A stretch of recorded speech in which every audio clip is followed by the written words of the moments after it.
The word meditation is used in a variety of ways, so there is a good deal of confusion about what precisely meditation is and how to practice it.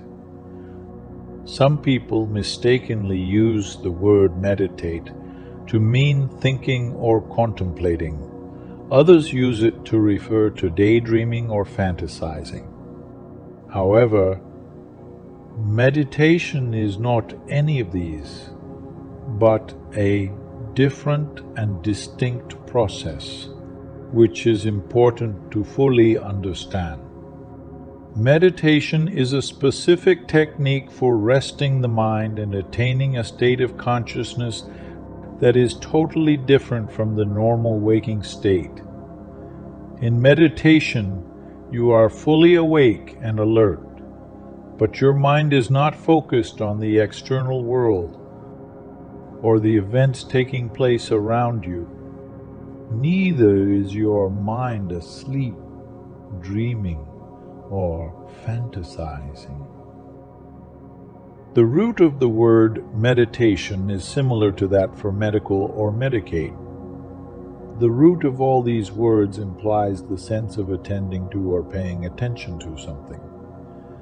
In meditation, you pay attention to dimensions of yourself which are seldom known.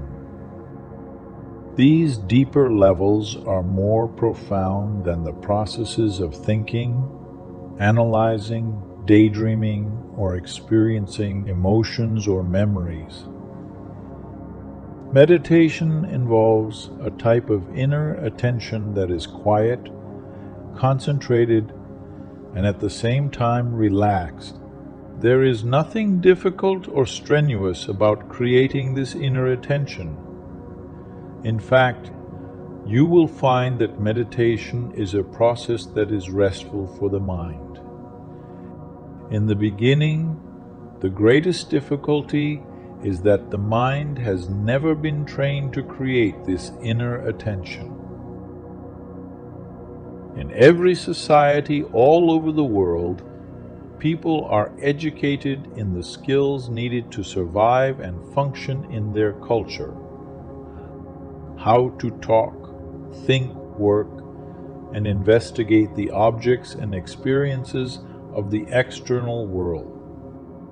We learn sciences such as biology, ecology, and chemistry in order to understand the world we live in, but no one, in any school, college, or university, teaches us to understand or attend to our own inner dimension. We merely learn to assimilate the goals, fashions, and values of our society without really knowing ourselves first, within and without. This leaves us ignorant of ourselves and dependent on the advice and suggestions of others. Meditation is a different, subtle, and precise approach. It is the simple technique of learning how to pay attention to and understand the various levels of yourself: the body, the breath, and the mind. As time progresses, you may find that you enjoy the positive results of meditation: increased joyfulness, clarity, and awareness. As much as you enjoy the relief you will experience from releasing the physical, nervous, and mental symptoms of stress. Meditation is therapeutic from the beginning. It helps relax muscular tension and the autonomic nervous system and provides freedom from mental stress. A person of meditation attains a tranquil mind, and this helps the immune system by limiting its reaction to stress and strain. You will find that even a few days' sincere effort will help you control your appetites, and even reactions such as anger, to a certain degree. Meditation will also decrease your need for sleep, and will energize your body and mind. This is a result we have observed with students from all walks of life. Those who are writers, poets, and thinkers often express interest in becoming more creative and developing their intuition, the finest and most evolved of all aspects of knowledge. Meditation is a systematic way of enhancing our innate talents in daily life. Meditation also has an important influence on health. In the modern world, most diseases can be classified to some degree as psychosomatic, having their origin in or being influenced by thoughts and emotion. Recently, scientists have begun to recognize that these kinds of diseases cannot really be cured merely by the conventional methods of orthodox medicine or psychotherapy, because if disease originates in your mind and your emotional reactions, how can an external therapy alone restore your health? If you rely only on external remedies and do not seek to understand your own mind and emotions, you may merely become dependent on a therapist or physician for help. In contrast, the method of meditation makes people self-reliant and helps them attain the inner strength necessary to deal more effectively with all of life's problems. In the process of meditation, we ask the mind to let go of its tendencies to think, analyze, remember, solve problems, and focus on the events of the past or on our expectations about the future. We help the mind to slow down its rapid series of thoughts and feelings and to replace that mental activity with inner awareness and attention. Thus, meditation is not thinking about problems or analyzing situations. It is not fantasizing or daydreaming or letting the mind wander aimlessly. Meditation is not having an internal conversation or argument with ourselves or intensifying the thinking process. Meditation is simply a quiet, effortless, one-pointed focus of attention and awareness. In meditation, we try to let go of the many mental distractions, preoccupations, and fleeting thoughts and associations of our normal waking experience. We do this not by trying to make the mind empty, which is impossible anyway, but by allowing the mind to focus on one subtle element or object, which leads the attention further inward.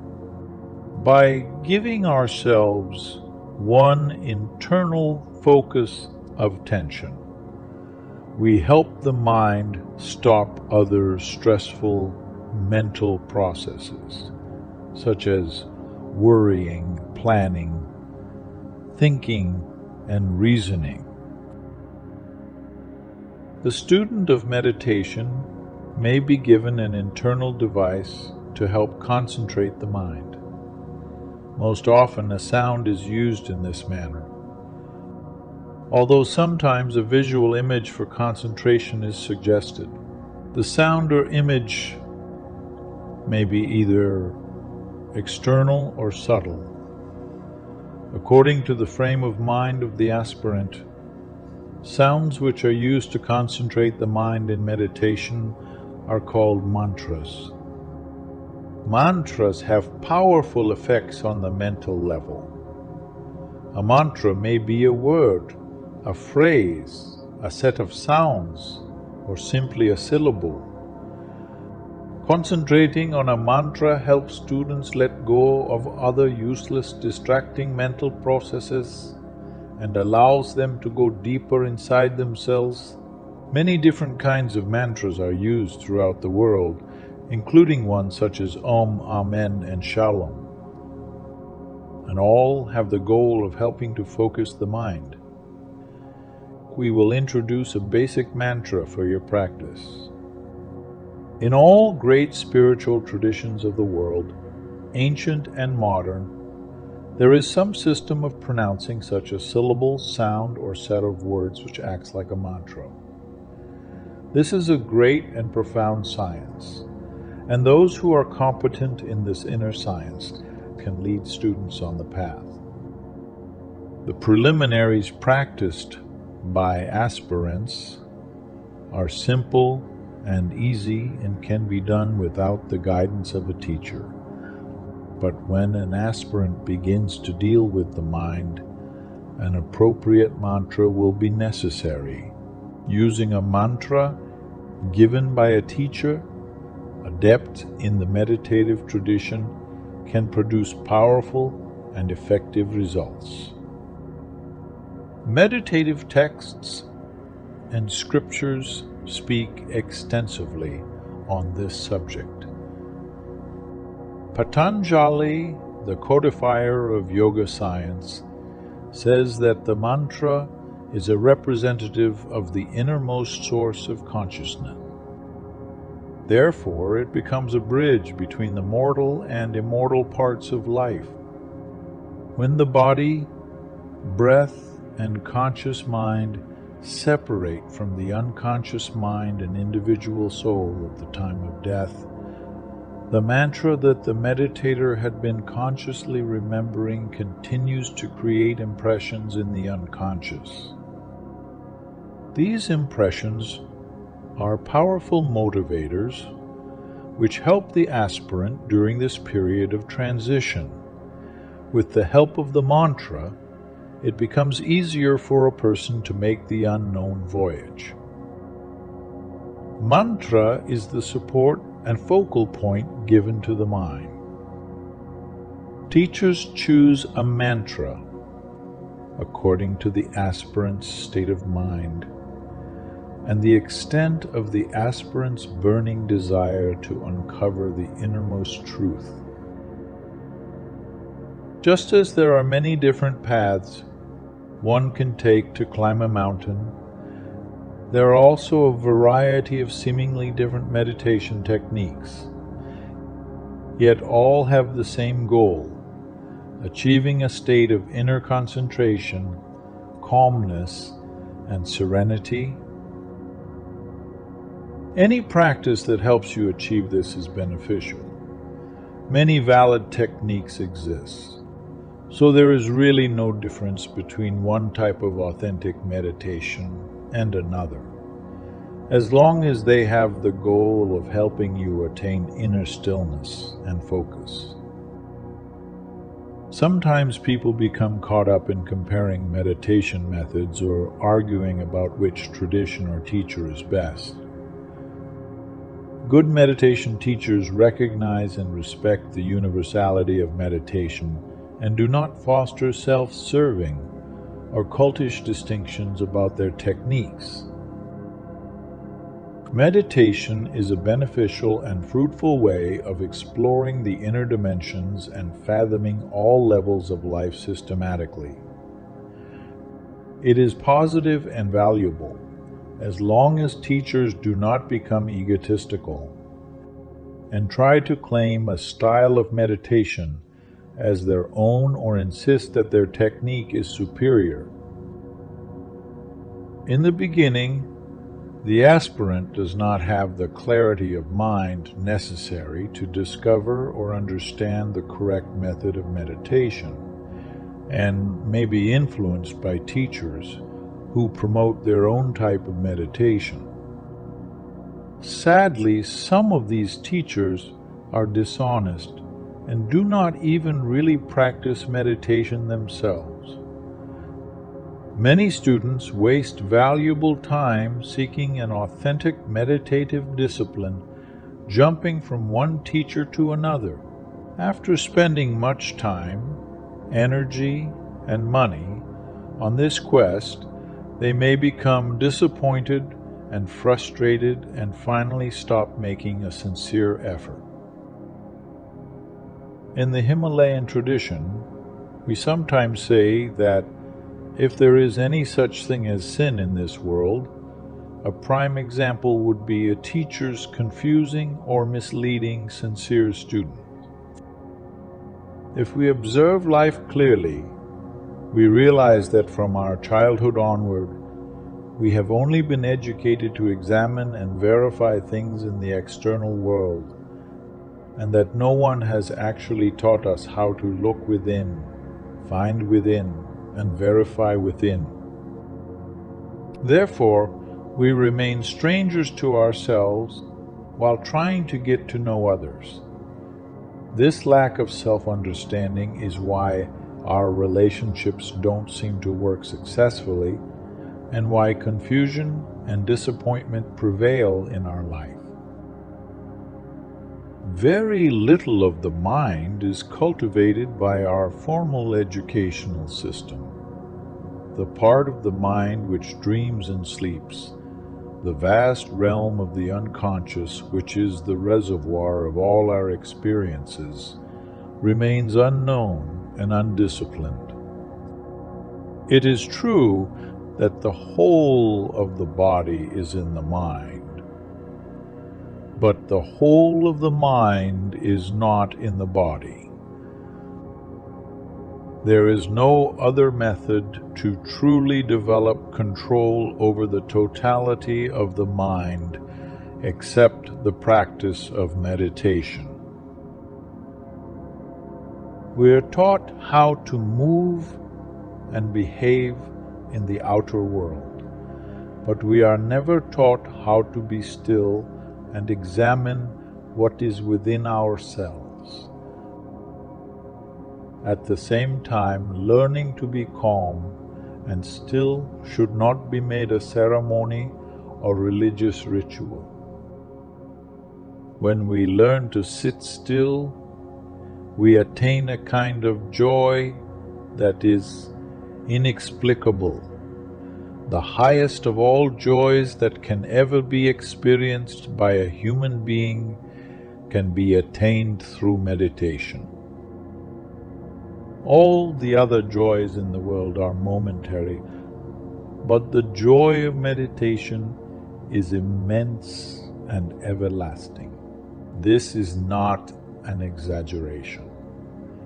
It is simply stating a truth supported by the long line of great sages, both those who renounce the world and attain truth, and those who continued living in the world yet remained unaffected by it. The mind has a tendency to dwell in the grooves of its old habit patterns and to imagine experiences which may occur in the future. The mind does not really know how to be in the present, here and now. Only meditation teaches us to fully experience the now, which is our link with the eternal. When, with the help of meditative techniques, the mind is made one, pointed and inward, it attains the power of penetrating into the deeper levels of our being. Then the mind does not create any distractions or deviations, and fully achieves the power of concentration, which is a prerequisite for meditation. How fortunate are those who become aware of this fact and begin to meditate. Even more fortunate are those who continue to meditate, and the most fortunate are those few who have determined that meditation is the top priority in their life and practice it regularly.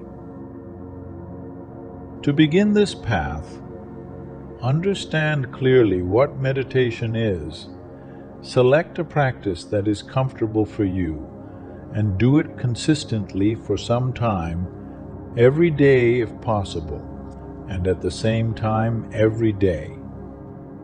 In the modern world, however, students tend to become impatient easily and do a practice for only a brief period of time before they give up, concluding that there is no value or authenticity to the technique. This is like a child who plants a tulip bulb and is frustrated because he sees no flowers in a week. You will definitely experience progress if you meditate regularly. It is not possible for you to fail to progress if you do the practice. At first, you may see progress in terms of immediate physical relaxation and emotional calmness. Later, you may notice other more subtle signs. Some of the most important benefits of meditation make themselves known gradually over time and are not as dramatic or easily observed. Persist in your meditation and you will experience progress.